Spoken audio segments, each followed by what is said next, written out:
Hey YouTube, Alan back with another video, and today I'm going to be talking about crowdfunding and the retro video game system, or as I'd like to say it, how not to do a community-driven crowdfunding campaign.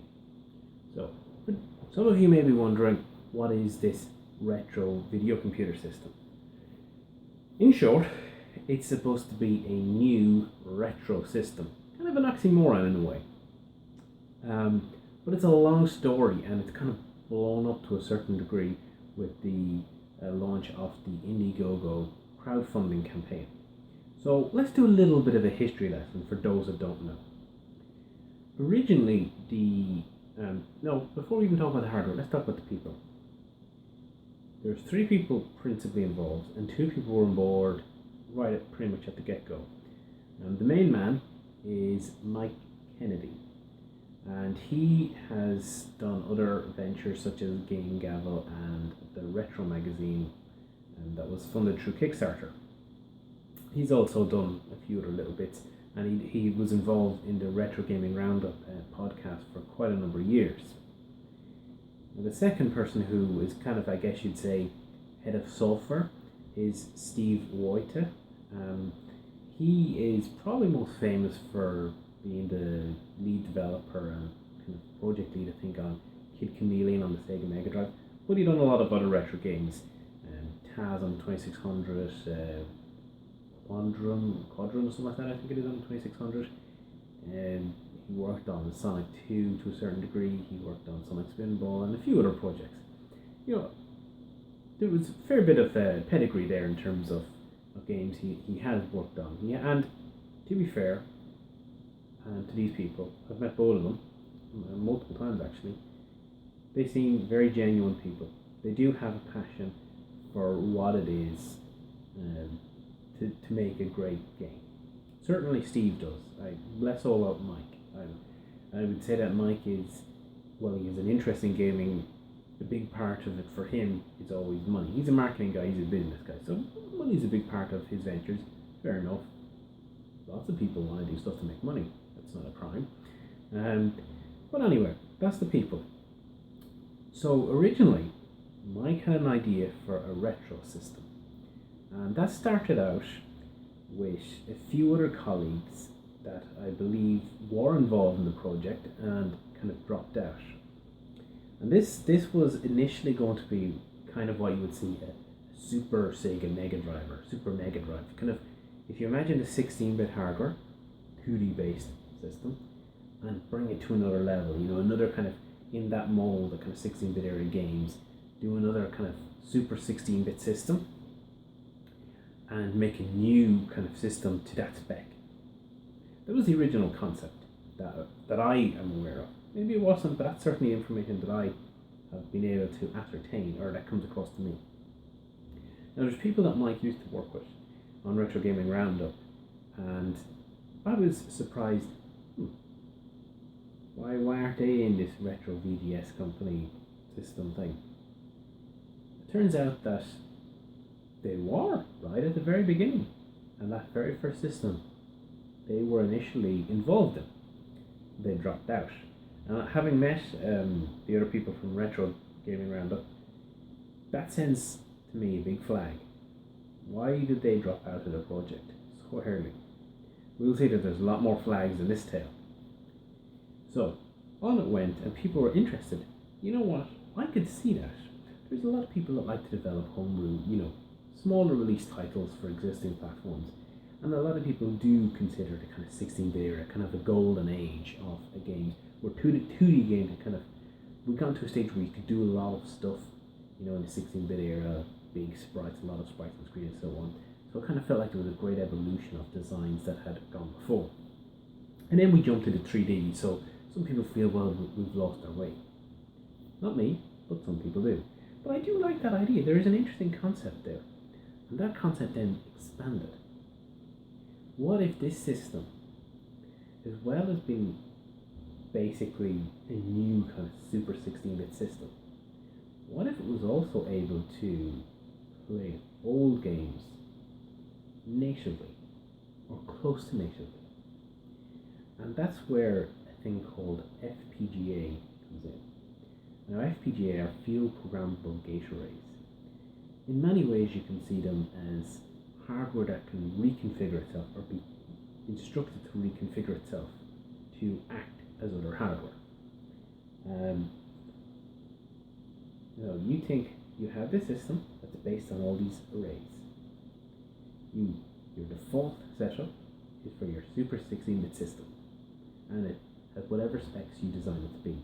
So we'll say it's a Sega Genesis with some of the Sega CD, rotating stuff that Sega added in for the SNES, but maybe with a bit more RAM, a bit more, a color palette closer to a SNES, that kind of thing. That's your default core system. And the word core is important. We'll get to that later.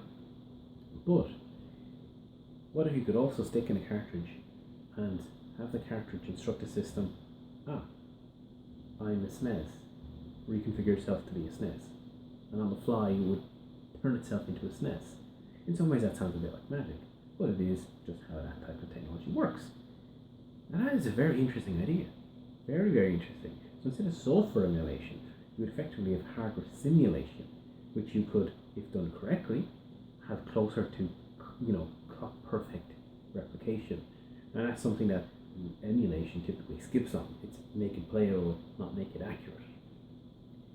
Very interesting idea, and people got quite excited. Then we got a lot of PR information start to come out. We had information about price points will come out. It was going to be $150, it's going to come with 2 controllers, a pack-in game, the whole works to get you going. Maybe it might go to 180 according to my candidate, maybe, but they're doing the rest to keep it under. That was at the beginning of this year. Similarly, around that time frame, the console shell started to take place. The console shell would actually turn into an Atari Jaguar. Remember, when I first seen the system, it was kind of like, what's with the Jag case? Well, it turns out Mike Kennedy got the mechanical tooling rights to the Atari Jaguar for, $6,000, $10,000, something like that. Relatively cheap for an injection molded kit. And then he, in a shrewd bit of business, he started making transparent cases and selling them on Atari Age to cover the cost of the tooling. So in other words, the actual tooling required to make the cases for this new system were paid for by being an Atari Jaguar. I'm very torn on this. I think it's a good business move because it massively reduces how you're going to produce the shell of your system. But I really don't like what it feels like almost taking the identity of another classic system. If I was to create my own system, I would not want it to be in a SNES case, as much as I think that's a very well designed and attractive case.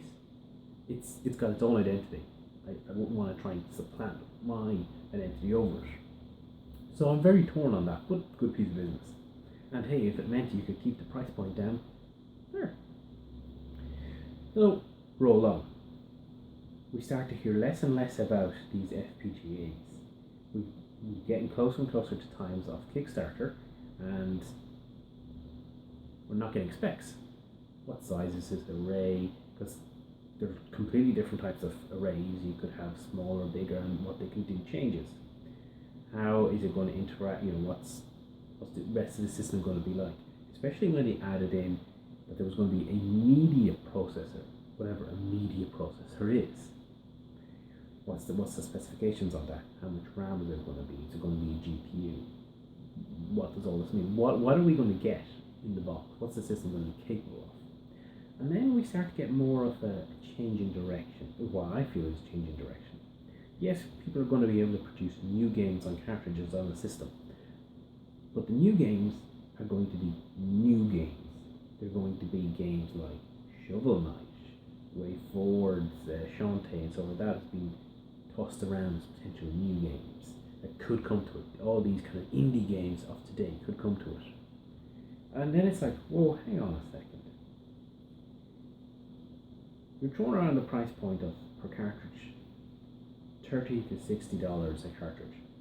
Chances are it's going to be up the higher end too, because cartridges are expensive, especially when you compare to a typical indie game, which is on a digital platform, although there are some physical releases. That's starting to ask a lot, because if I could buy, and I did buy, Shantae and the Pirate's Curse for €6-7, and its normal price is like €15, or I could spend $50 on a cartridge release, why would I want to do that? They're not, those games, they are available in a wide variety of platforms at a lower cost. Doesn't seem like the correct market to me. Certainly, I think a lot of people start to lose interest and think, if you're trying to get all these new games on, the FPGA array is not going to run that. It's just not. Well, that's when this ARM processor started to come more to the fore, and the FPGA stuff started to dip aside. And the system turned into this, well, it's going to be an ARM processor kind of Ouya style box, really. They claim it's not, but it really is, with a bit of FPGA stuff. And that's really what rolled up in the Kickstarter. And I say rolled up in the Kickstarter, it rolled up in Indiegogo.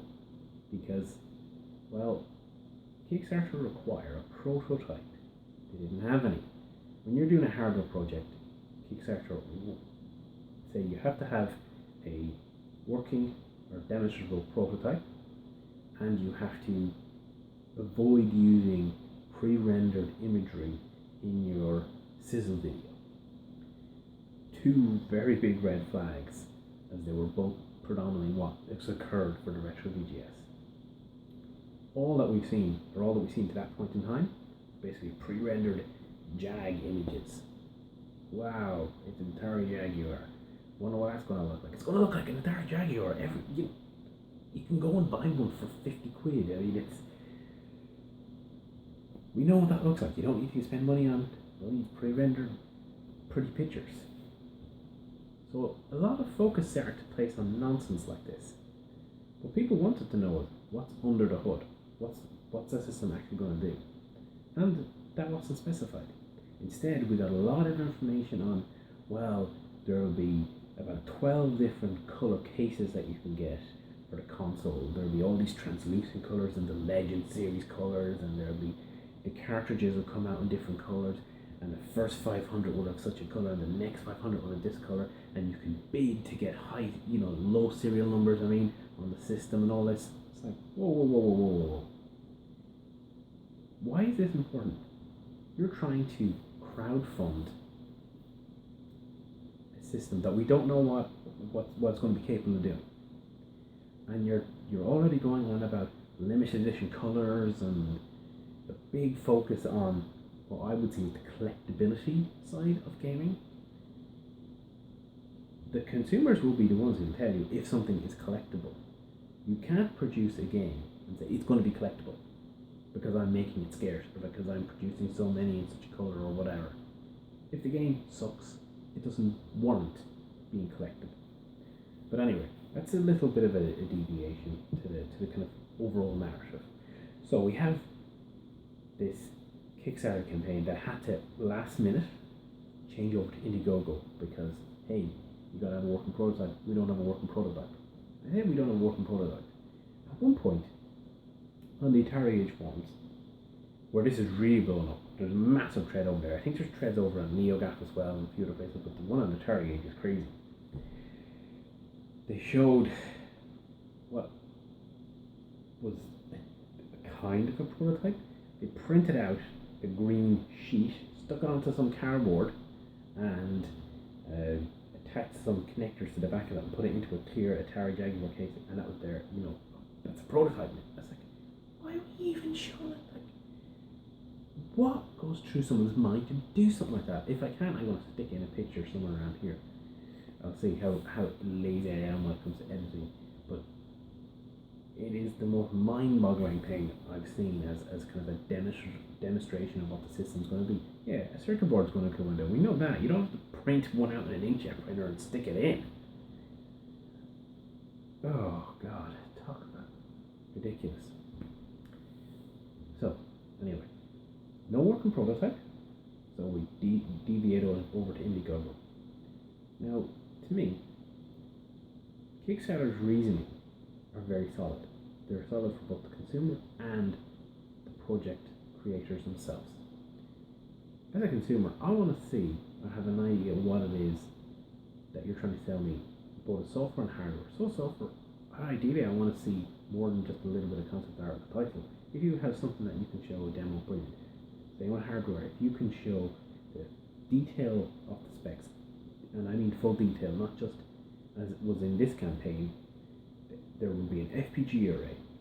If you get to a stretch goal, it will be a bigger, and if you get to a, the full stretch goal, it'll be, the biggest FPG array we can imagine. No, I want proper details. How many, elements are going to be in the array? They're going to be 25,000, 49,000, 100,000. What? Detail it. You don't just kind of brush that aside. It's bad for your campaign because it looks unprofessional, and it's bad for the consumer.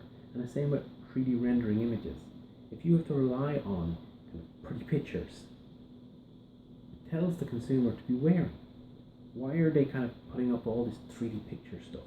Why is all this focus on 3D rendering? I don't care what a computer thinks it's going to look like.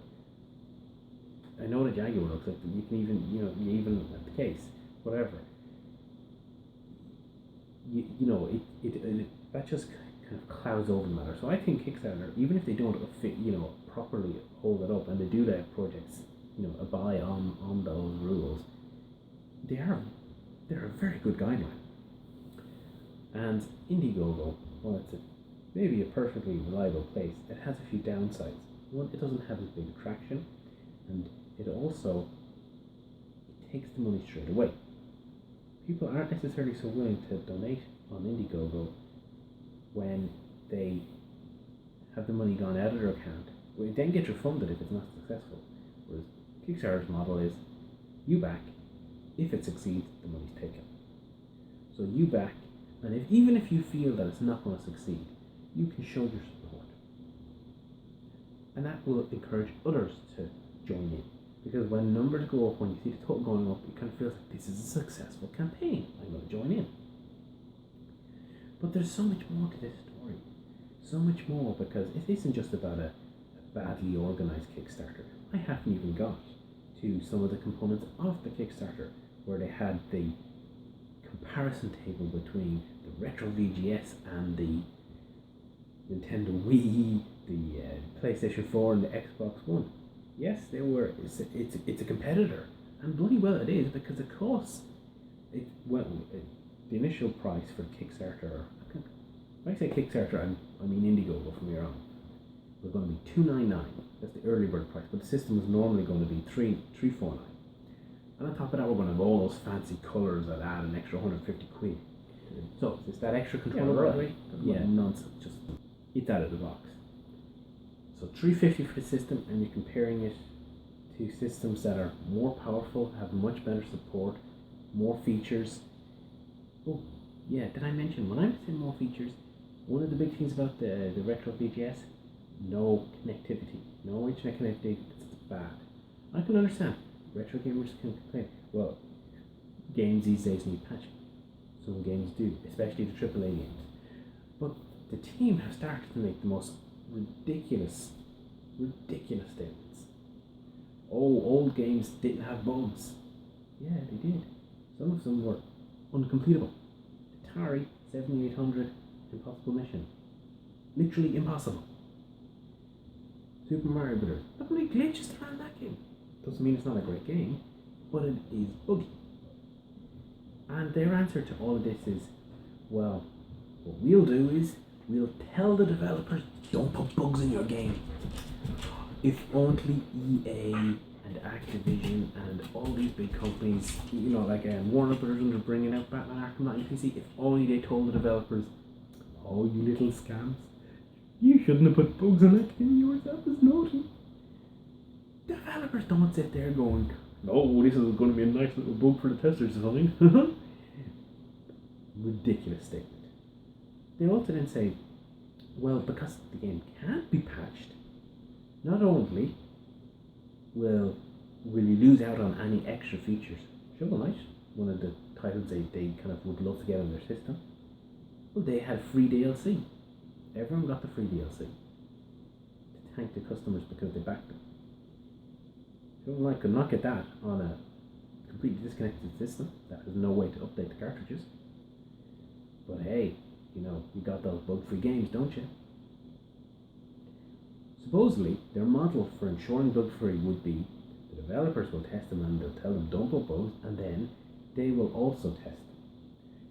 Now, this team has a total of 3 people. I mentioned 2 of them. The third person, John Carlson, he's the hardware guy that came on only in March this year. I've never met him, I don't know about him. He seems to have been the person that has moved it away from being this FPGA system, kind of more homebrew driven system, to being an ARM based system. Basically an OUYA with a cartridge slot is really what it boils down to.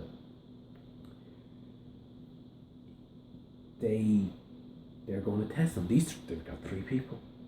They've got no provision in their budget of their Kickstarter, which by the way is nearly $2 million. They've got no provision for building up a QA team or customer service team, but they're going to be supporting the manufacturer of this console, the manufacturer of all the games for this console, and the testing of all the games that are going to be published on this console, and any kind of care that the customers need for problems with their system.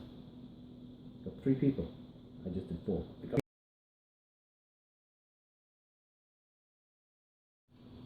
So you get 3 people that are going to support the entire kind of cycle of this system. Seems doable, obviously, because that's all Nintendo and Sony need. Oh, and by the way, prototyping, yeah, that's like tens of thousands, hundreds of thousands of dollars to make a prototype. Even for an ARM-based simple little system. I'm not going to undermine it by saying simple, but even something that isn't entirely far removed from something that's out there already. 100,000, easy. But don't underestimate. We have the Jag case. We just stuff it all in there, and we're good to go. Because the hard part's done. We got a Jag case, and on top of that, we have the controller. The controller is going to be a Wii U Pro controller. No, not quite. This is a really good controller. It's going to be a third-party knockoff, which is a bit gammy. But hey, wholesale we'll be able to buy it for probably about $5-6, and we can charge you 25 quid. Awesome. That's the controller, prototype controller sorted. So we got the controller, we got the console case. We're mostly there. That's actually what they've said. Yeah, sure, most of it's done. We have half the battle. Even nearly none of the battle. You have nothing to show, and people have eaten them apart for that. On top of that, when they went live with Kickstarter, a partner of theirs came out. They said, I could hold my breath no longer. I have to speak of the project. His name is Kevin Horton, known as Kevtris on the various forums, and he's claim to fame in retro circles is that he did the NES HDMI port. That is a pretty damn cool project because the NES desperately needed improving in its outputs. And when digging into his background, he does this type of stuff for a living, and in his spare time, he just happens to create a bunch of prototypes of various different systems and music player things, and he's created a whole bunch of cores. Oh yeah, he created cores for 17 systems, just while he was having lunch, that type of thing. This guy is the go-to, or one of the kind of go-to guys when you want retro replication in an FGBA system. He's your man. One of the go-to guys, I would say. Turns out they had contacted him. Hey, that makes sense. You're talking sensible. Get in touch with people in the community that know what they're doing and reach out. First good thing I've heard from this team. Oh yeah, but then they weren't really sure about having him in. So after having 3 meetings, which there was no contract, there was no NDA, there was no nothing, he was just someone that they reached out to and had a rough proposal that they were going to buy or license his cores. They decided, yeah, maybe we won't turn up for that meeting we told you about, and sure, maybe we're probably not going to go with the FPGA stuff anyway, so see ya. So at that stage she decided, screw this, I'm going to tell it like it is. And the best thing you can do is go read Atari Age, because he explains it perfectly. Frankly, his treatment was despicable. And you have to remember that this is a small project. It's built in a niche community, the retro gaming community. You also have people that have been supporting your previous endeavours. And by this I'm really referring to Mike Kennedy, and your Game Gabble, the Retro magazine, and so on. You don't shit where you eat. So he then comes on and starts to basically, oh, Kevin threw us under the bus, and oh, he's ruined our, oh, the Atari Age people, they're all haters, and they're just trying to bring this all down. Why? They supported your podcast, they supported your magazine, they bought the Jaguar shelf. Why do they want to bring that? Why are they hate? Because you're flip-flopping. Because they can't believe a word you're saying. And then because you're disingenuous with your comments and you start to attack the community. Another person, at the NES Bunk, he did a review there on his CU podcast. Good podcast, by the way. And it was very truthful, himself and Ian. And Ian doesn't, he says, called a spade, as we'd say here. And apparently, they're just drunken YouTubers. So I guess I'll probably be the same. No alcohol around here, not a drunken YouTuber, and I haven't had a drink. So it's sober YouTuber. But no, this system, it's not the best idea to begin with, I don't think. Not as it's currently represented. Hasn't been presented well and pure. Has started to become a joke, and then you start attacking all the haters. That's not how you run a Kickstarter campaign. You want to build up the community support. You want to engage them. And they often talk about this transparency in the project. Transparency should really mean clarity. If the system specs have changed for a good reason, be clear with all the people that you've previously communicated with. If the price has to go up, it has to go up. People won't mind. They may not be able to back it at the very price point, but be clear why it has gone up. And don't say more power. We're not Jeremy Clarkson. If you want a bigger FPGA board in there, say we want a bigger FPGA board so we can do X and Y. And here's roughly the spec we'll go for. If you want more RAM, you want more RAM. Don't just kind of, it's double the price. Why? Why did it double? You told us earlier, a few months ago, it was nothing like this. And then at the beginning it's FPGA and now it's not. Why are you flip-flopping? How can we back something when supposedly you've been working on this for 9 months, but it's completely transformed? You should be very, very clear, because you're going to a crowdfund. That's basically community driven. And we'll touch upon this, community driven. If you look at the campaign, there's a lot of, well, we want office space, we want to pay our wages and this type of stuff. And it's like, well, hang on a second. What you really are saying is you want the community, which you've been pissing off, to build your business. Not just the project, not just the console as one part. They want the community to build their business, give them a grounding where they can then continue from the community's investment to make money. They can continue to produce money because they've got the infrastructure and the contacts and so on set in place. That's not a good use, and this goes for everyone. That's not a fair use of crowdfunding campaigns. And even if you go to venture capitalists and investment angels, they're always a little skeptical about those components, how much you're getting paid, because it's right down in the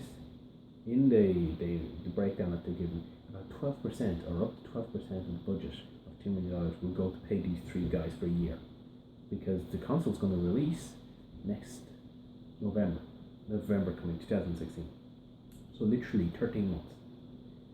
So if you take 10% of 2 million, 200,000 between 3 guys for a year, because they have not spoken about expanding their team and what their numbers are going to be. You look at Project Ukulele and they spoke about what the team expansion would need to be. Very fair. They didn't look for offices out of it. They spoke, we need this number of developers for this time frame. That's how you do it. No, they talked about sulfur. They gave less than half to the sulfur development budget than what they were going to pay themselves. Come on. That's not fair. That's not what you want the community to do. And you say, well, we've been investing all our own money and time. You should do it. Your company. I expect you to invest. I expect you to invest heavily. If you're building up something that you're then going to continue to make money for, as they put it, 10 plus years, they want the cartridges to last 100 years, and they're going to be developing for this for 10 years. I expect you to invest. And what have you invested? You bought Jaguar molds. Good for you. You then paid for that out with the community. What else did you buy? What else did you spend? Not much that we can see, because they haven't shown us much of a prototype. Now, they did show a little bit of a prototype a few days after the Kickstarter started, where they demonstrated what is ultimately probably an eval board on their lab, which seems to be the hardware guy's kitchen table. Doesn't seem like much of a great setup, even when they then turn around and start dismissing other homebrewers or, hobbyists that are creating boards that do X or Y that are already available, and then misrepresenting what they are, which is the MIST FPGA system, which is available cased, which is effectively complete, and that's just a plain Jane board. It's not the same as what we have. We're a proper company. You're working on a kitchen table. You're no different to another hobbyist, but you want us to make you different because you want the crowdfunding campaign to pay for your offices. Strange. Thought you had invested all this money, that you drained all your resources. Really? Because apparently the three of you are paid about 200 grand a year. So if you're being paid that much, no wait, sorry, I said 200 grand. You're taking a pay cut, you claim. You're being paid about half of the going rate. You're being paid about 400 grand a year. Wow, that's a lot of money that they must have blown through already. It must be all the fumes from all those crazy Jaguar carts and cases that are in all these different colours, because that's a lot of money, and then you don't really have a prototype, and not a proper prototype. Because remember this Couchers person? Yeah, it turns out he has pretty much a prototype, and they had even roughly asked him to make one, but he said, I didn't think I was going to get paid up front. And I said, I loved the way he said, I even still license my stuff to them, but I'm a cash on the barrel type of guy. You give me the money, I'll give you my course, but I'm not giving you my stuff so you will have a prototype for your presentations and then hoping to get your crowdfunding, because I'm not convinced it'll work. And I'm not convinced either. Even if they did it well, I don't think it would work. You talk about, remember I said they'll be working for 10 years making games? 10 years that they're going to run with the same hardware, but they're currently aiming at indie developers of today. They like the Shovel Knight, as we've mentioned. So do you think that WayForward and those type of companies, Yacht Club, in 10 years' time are still going to be porting their games to the Retro VGS? Because it's going to be 10 years old. It's going to be well out of date. I mean, eventually we got a little bit of speckage out of them. Its specs, as we were currently given, mean that it is less powerful than an Ouya, which is an out-of-date, cheap system. What? You really think that in 10 years' time, that's going to be viable? You really think that even in 5 years' time it's going to be viable? Cuckoo. If you were more targeting just the hobbyists, yeah, they actually might develop for it in 10 years' time, because it was kind of previous, it's already out of date. You make an old-based system, a system that's more akin to, 16-bit technology, it's out of date. You're not trying to get Yacht Club and those guys into developers. So you might in 10 years' time, it was old when it came out, so it's going to be old. It's not looking for the new people. Oh my god, just so crazy. But you know what? It's like a car crash. You can't look away.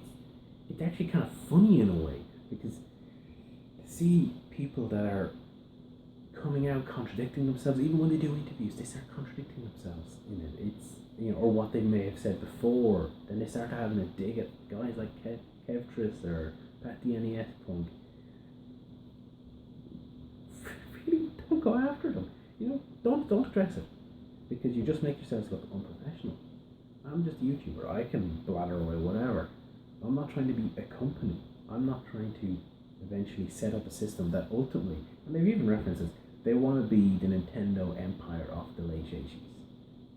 They want to produce a system, have the developers have to send them the content so that they will produce the cartridges, and they'll publish all the games, they'll distribute the games, and remember this magazine that I mentioned? Yeah, that magazine is going to morph into basically the Retro VGS magazine.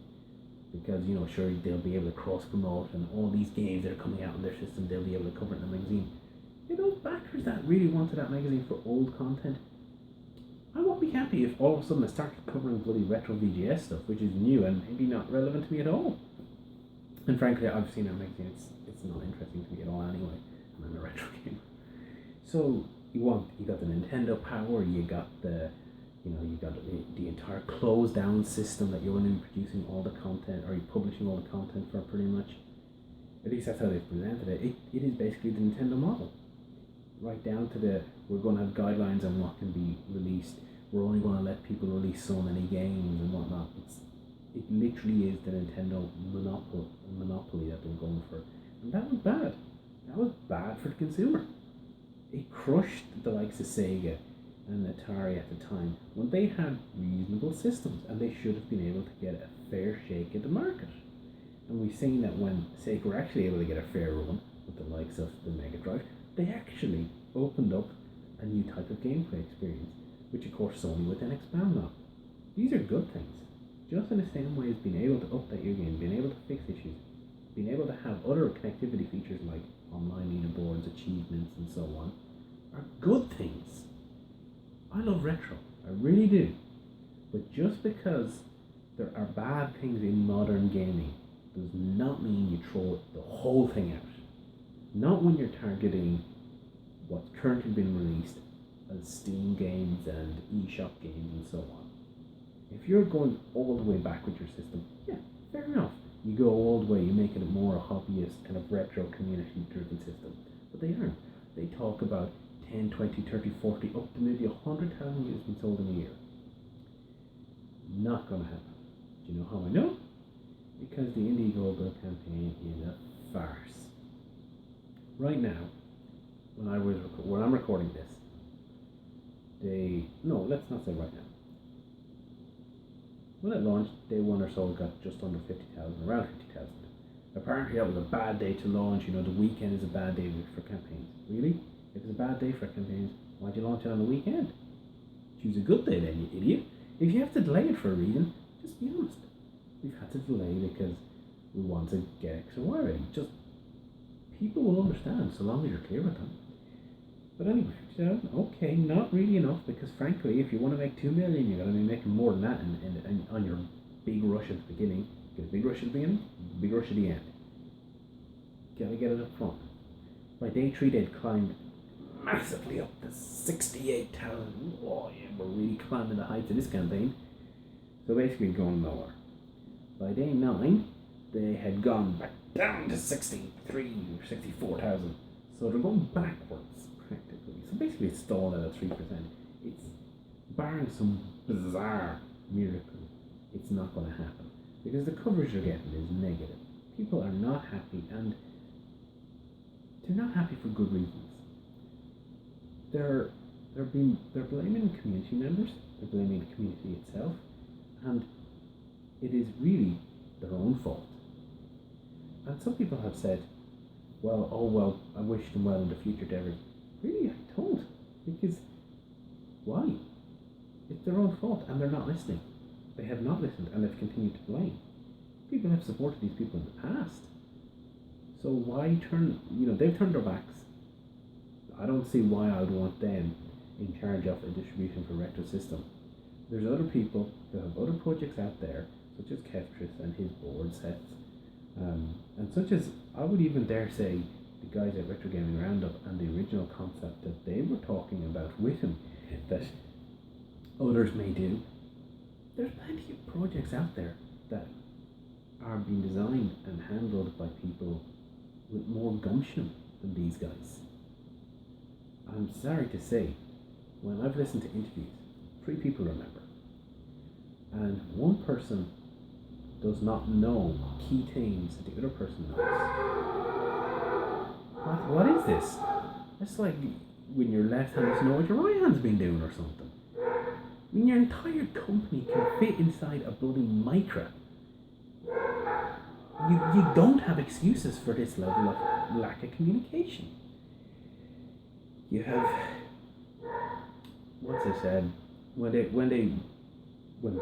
Kev just threw them under the bus. Oh yeah, God, that was good of him. The first evil wish I found out about was in an interview. When the other two goes, I gotta ask about this Kevin guy, and was a member of Triverse from Atari Age. He did a really good interview with him. And the only fair interview that I've seen, because the rest of them are basically paid for infomercials by their friends and the game developers. So I was like, well, what I'm going to ask about Kevin. So Mike and Carl, or Mike and John, chuckling away. Oh yeah, what's so funny? You seem that the community are upset about it. You don't laugh at it. Mike starts going on about a rant, and Steve's like, "Where's Kevin? What's going on?"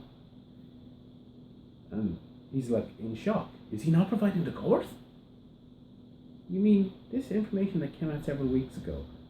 Your head of software, who was keen on the FPGA components and having the cores, doesn't know that you're not doing that?